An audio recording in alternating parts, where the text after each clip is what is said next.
শুভ দুপুর বন্ধুরা। আজকে তোমাদের সামনে নতুন একটা রান্নার রেসিপি শেয়ার করব। এটা হচ্ছে কলা ফুল। কলা ফুলের ছোট্ট ছোট্ট ফুলগুলোকে প্রথমে ছাড়িয়ে নিতে হয়।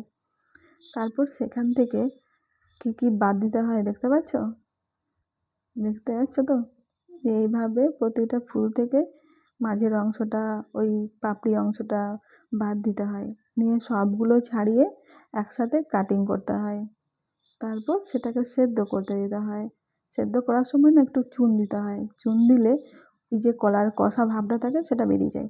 তারপর ভালো করে ধুয়ে একটা বাটির মধ্যে ছেঁকে রাখতে হয়।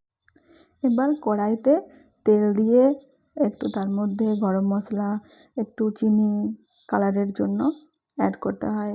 তারপর যখন সেটা কালার আসবে, চিনিটা তার মধ্যে আলু দিয়ে দেবো।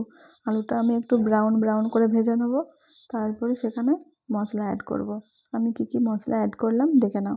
প্রথমে একটু জিরে গুঁড়ো, ধনে গুঁড়ো, তারপর আদা লঙ্কা বাটা, এটা হচ্ছে তোমার পেস্ট, নারকেলের পেস্ট নিয়ে সব মিলিয়ে ভালো করে একটু ফ্রাই করে নিতে হবে। তারপর তার মধ্যে নুন, হলুদ, কেউ চাইলে একটু লঙ্কা গুঁড়ো দিয়ে দিতে পারো। এরপর ভালো করে আরেকটু নাড়িয়ে নিতে হবে। তারপর আমরা কলা ফুলগুলো যেগুলো সেদ্ধ করে রাখা ছিল সেগুলো অ্যাড করে দেব। এবার সবগুলো মিক্স করে ভালো করে নাড়িয়ে ভালো করে কষাতে হবে। একটুক্ষণ ধরে এটাকে নাড়াতে হবে যাতে না ওই আদা লঙ্কা বা ওই জিরে গুঁড়োগুলোর স্মেলটা না আসে। তার জন্য একটু ভালো করে নাড়িয়ে নিতে হবে। তারপরে একটু জল অ্যাড করে ঢাকা দিয়ে রাখতে হবে। আর ফ্লেমটা একদম লো করে মোটামুটি 15-20 মিনিট ঢাকা দিয়ে রাখতে হবে। তারপর রেডি।